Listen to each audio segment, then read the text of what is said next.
Muy buenos días, Señor. Gracias por tu misericordia, por tu amor, por tu celo y por tu protección. Gracias por tu misericordia porque bien pudiéramos ser sujetos de juicio por muchas cosas que tú por tu misericordia pasas por alto, eso sí, enseñándonos a hacer las cosas correctamente, porque tú no eres permisivo para que sigamos pecando. Eres misericordioso para que veamos tu amor y dejemos de pecar.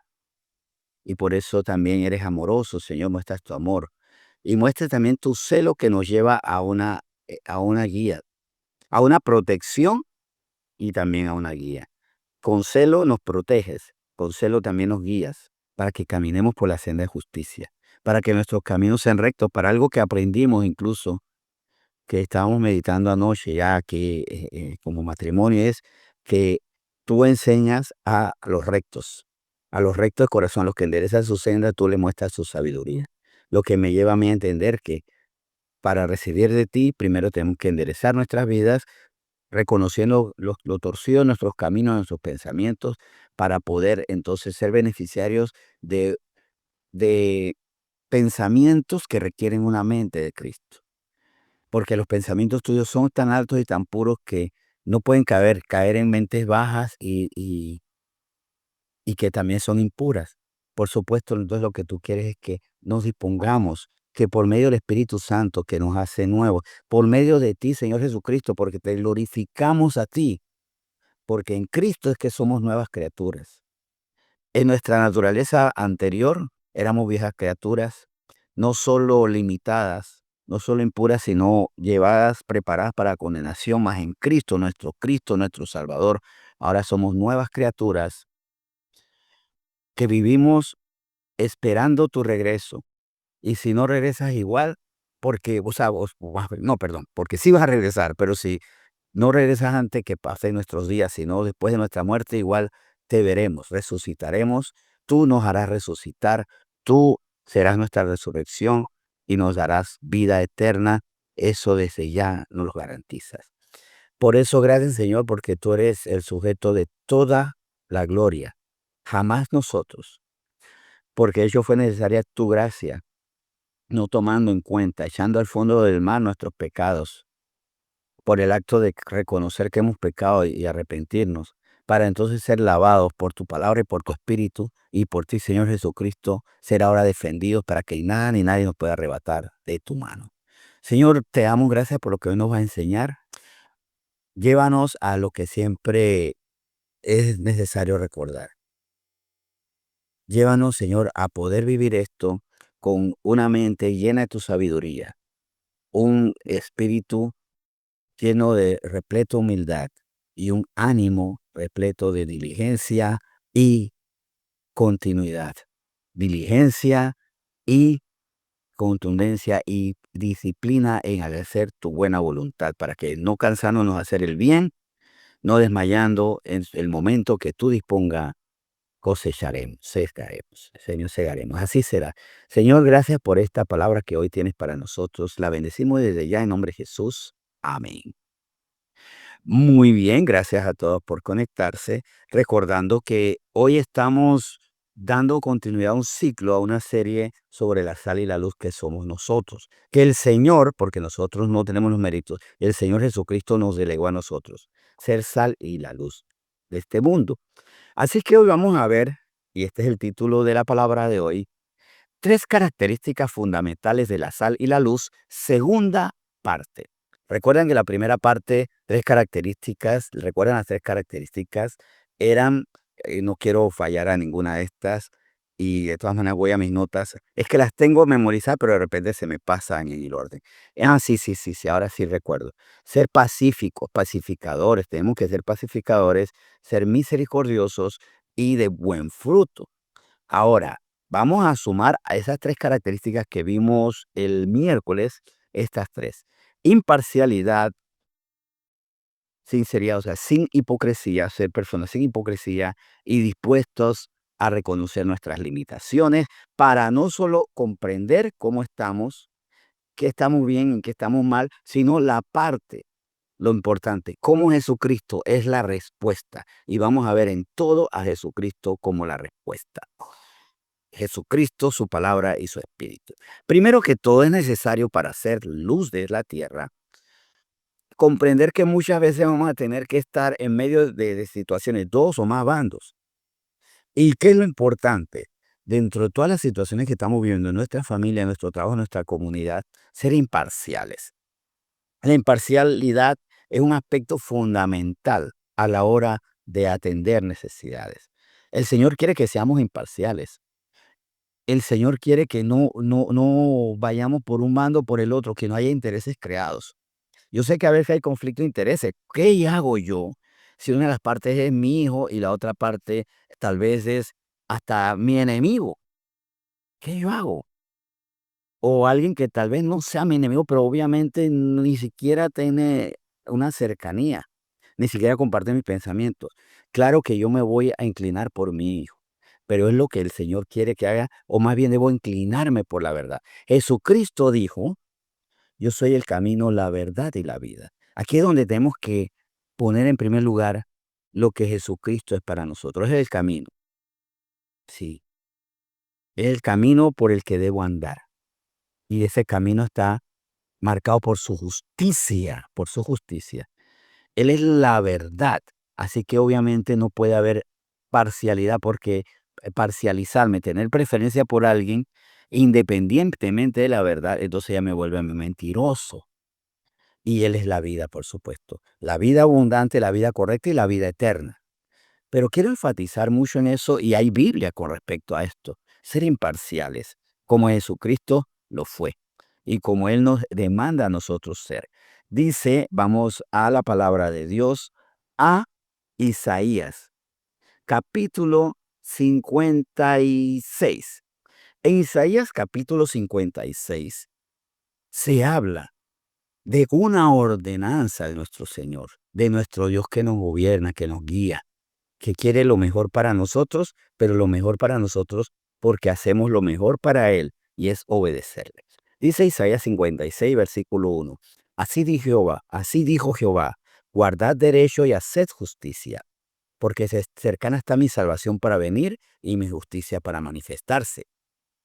Esto lo vemos en la Reina Valera 1960, pero si nos vamos a otra versión, la Dios habla hoy, dice, el Señor dice, practiquen la justicia, hagan lo que es recto, porque pronto voy a llevar a cabo la liberación, voy a mostrar mi poder salvador. Y recuerden que el poder salvador es nuestro Señor Jesucristo, en quien se centra toda la honra.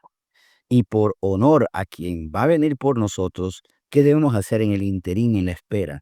Ser rectos, ser justos. Practiquen la justicia, dice, o guardar derecho, como lo vimos en Reina Valera 1960. Va en contra de parcializarme, dar favoritismo a alguien, no porque tenga la razón, sino porque en mi corazón hay una preferencia.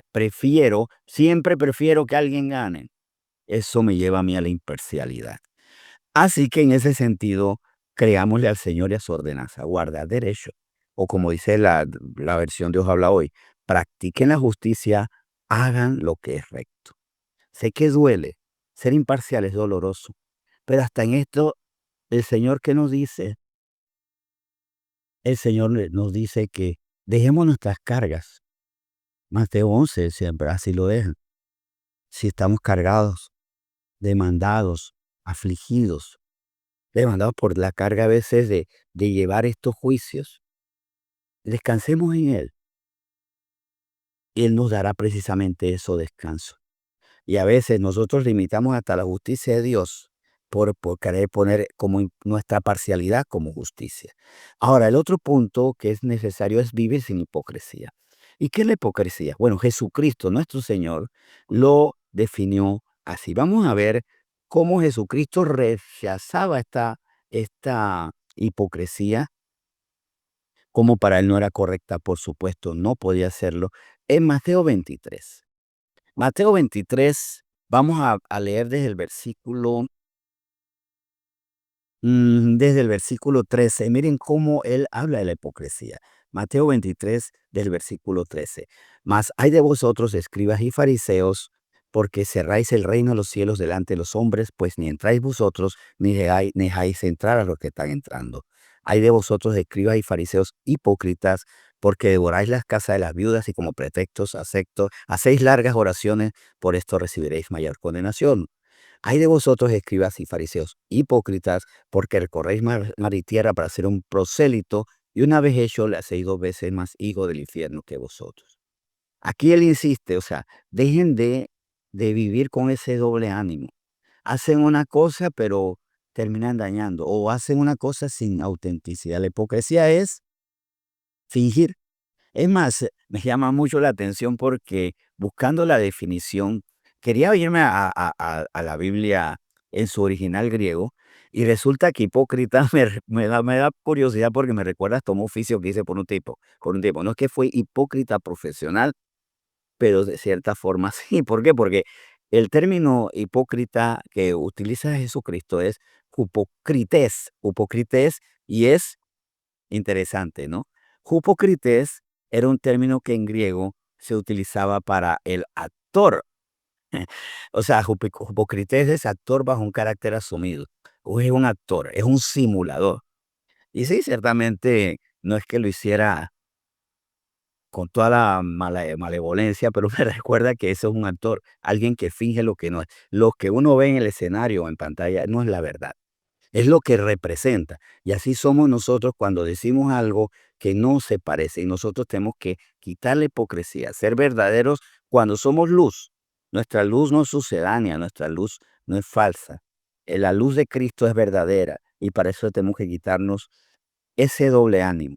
Lo que decimos es lo que hacemos. Y la mejor manera de combatir la hipocresía es: esto que bien enseño, esto bien hago, y esto que bien quiero que tú hagas muy bien, mírame hacerlo.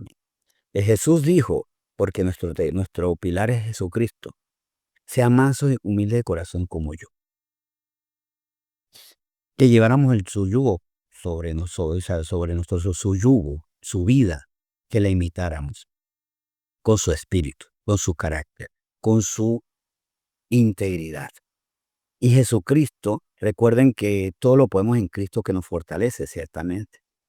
Él nos da su propio carácter y quiere que desarrollemos precisamente su carácter. Y también hay otra cosa, o sea, que vamos a ver, de repente, ¿sabe por qué a veces nosotros podemos caer en esta hipocresía? Porque estamos dependiendo de nuestra alma, y nuestra alma no puede. Más el Espíritu de Dios que Él nos da como precioso don por creer en Él, nos hace competentes. Y aquí, perdone si soy reiterativo, pero la palabra sin el Espíritu es imposible. El Espíritu Santo nos revela la palabra y nos hace competentes. Es como decirle a una persona: te revelo ahora que vas a ser estrella de lucha libre, y te voy a dar la fuerza y la agilidad para que lo seas. No solamente te pongo el mandato, te doy la capacidad. Te digo que debes ser santo y te doy la capacidad para que venzas. Te doy una nueva naturaleza para que venzas. Y ahí es donde Jesucristo es la respuesta. También porque muchas gracias cuando se me dice: enfatiza en Cristo, pues vamos a enfatizar en Cristo porque es lo correcto. Y el tercer punto, para hacer luces y sal adecuadas, dispuestos a reconocer nuestras limitaciones. Miren, a veces a nosotros nos cuesta reconocer nuestras limitaciones, pero reconocerlas es signo de madurez. Es más, ¿qué pasa? A veces no reconocemos nuestras limitaciones porque pensamos que es signo de debilidad. Si reconozco que no puedo algo, es que soy débil, pero reconocerlo es signo de madurez. Vamos a Éxodo 18, 21 al 22. Aquí quiero recordar, mientras buscan Éxodo 18, 21, 22, así, ¿verdad? Dicho muy brevemente, que en una ocasión uno de los grandes teólogos, estudiosos, historiadores, predicadores de este siglo XXI, el doctor César Vidal, contaba que estaba en una iglesia predicando, y al final hizo preguntas. Bueno, ¿qué preguntas tiene al respecto de lo que yo estoy hablando? Bueno, no sé exactamente, pero le hicieron una pregunta específica, y la respuesta del doctor César Vidal, un hombre muy erudito, autor de muchos libros, o sea, un gran conocedor, y la respuesta de él fue: no sé. O sea, le hicieron una pregunta y dijo: no sé. Y después, y se dio cuenta que eso creó una conmoción en la iglesia, y después le preguntó a un miembro de ella: ¿por qué hubo tanta sorpresa cuando dije: "No sé", y era porque en esa iglesia nunca habían escuchado a un predicador, un pastor que dijera: "No sé". Entonces él dijo: "Bueno, quiero conocer esos pastores que todo lo saben, porque yo no lo sé todo", o sea, no puedo creer. Siempre hay un área donde somos débiles, y a veces nos cuesta. ¿Y esto por qué? Nos cuesta es en nuestro carácter, a veces en nuestra inmadurez. Vamos a Éxodo 18 del 21 al 22, para que nos desprendamos a veces de ese esquema de que todo lo tenemos que saber. No, queremos saberlo. Pero como una carta de confianza, también quiero que cuentes no tanto con mi sapiencia, sino con mi humildad. Y a veces decir no puedo es un tesoro. Dice Éxodo 18 del 21 al 22. Esto ante el problema que estaba teniendo Moisés, que ya no podía con tanta cara. Es más, antes de leer esto es muy interesante que el suegro de Moisés se acerca y dice desde el versículo 13 de Éxodo 18, ¿verdad? 18, ajá, sí. Aconteció que al día siguiente se sentó Moisés a jugar el pueblo estuvo delante de Moisés de la mañana hasta la tarde. Viendo el suegro de Moisés que todo lo que hacía con el pueblo, dijo: ¿qué es esto que haces tú con el pueblo? ¿Por qué te sientas tú solo y todo el pueblo está delante de ti desde la mañana hasta la tarde?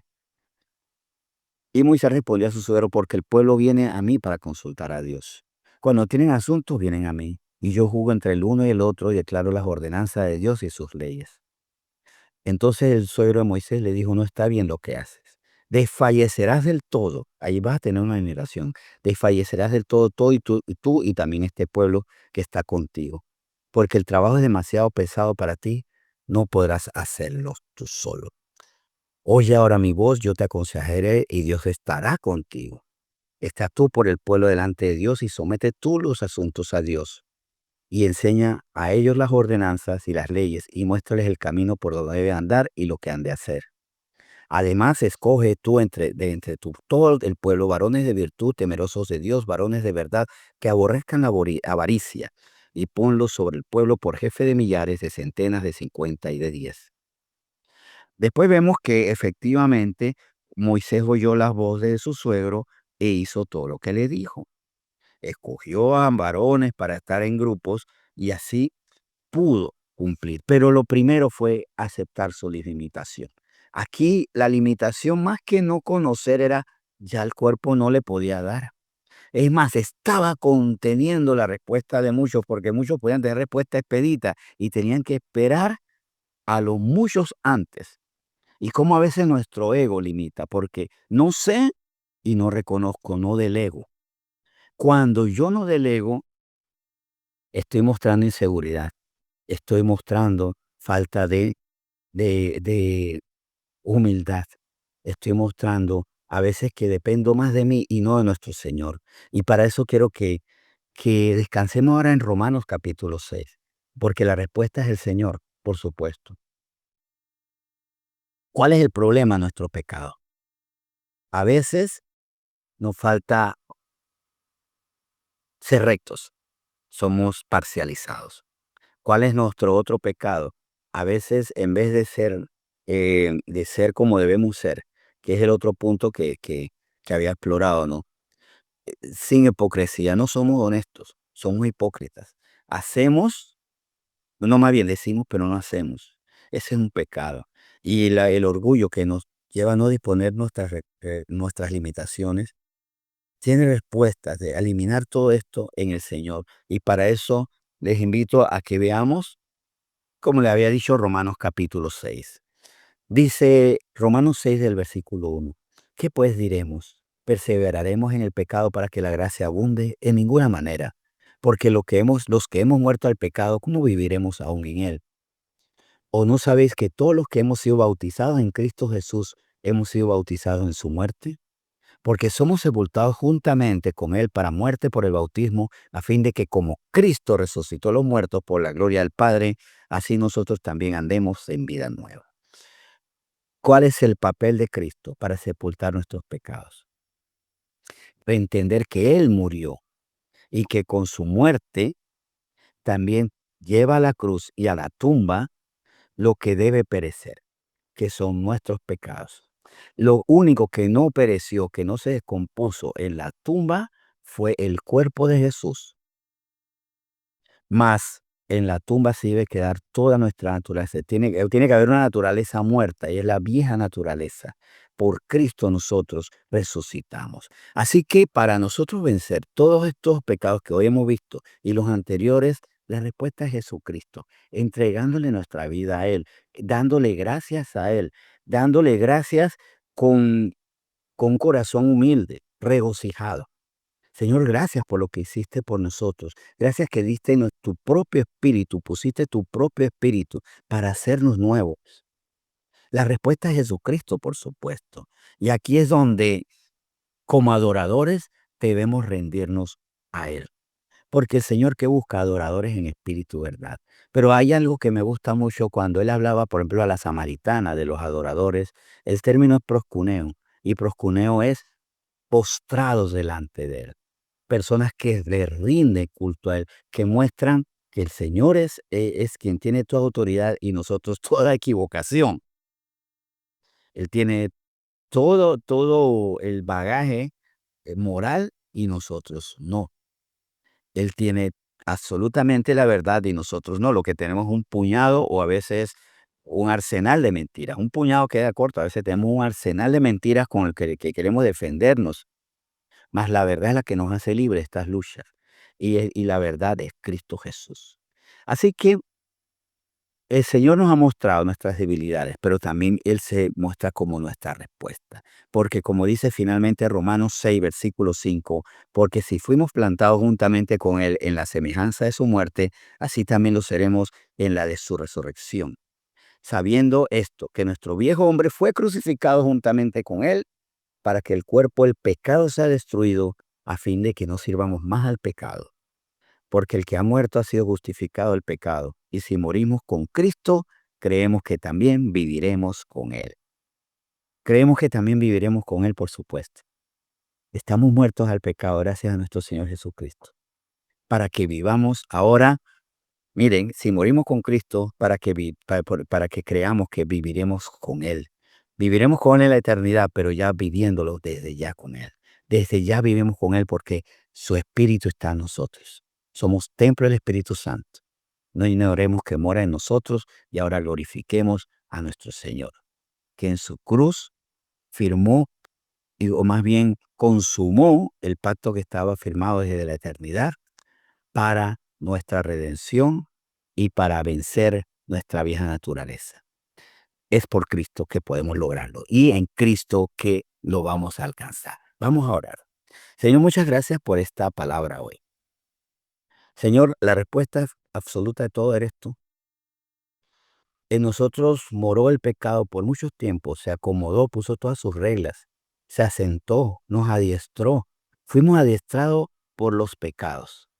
Ahora, por medio de tu palabra, somos adiestrados en la verdad, precisamente por la verdad que eres tú, mi Señor Jesucristo. Por mucho tiempo fuimos dominados por nuestra alma. Ahora tú has puesto tu propio espíritu para que tengamos con un espíritu nuevo, un corazón nuevo, ya no de piedra, sino de carne, para entender y ser capaces de que lo que entendemos, para entender tu voluntad y para ser capacitados por tu espíritu para vivir esa voluntad, para que tu voluntad no nos quede grandes, no nos quede grande, no nos quede enorme, no nos quede imposible. Señor, gracias por la palabra que nos has dado. Al final la respuesta de todo eres tú y que siempre quede claro. Hemos muerto al pecado para vivir contigo en ti. En nombre de Cristo Jesús, gracias por esta palabra. Amén.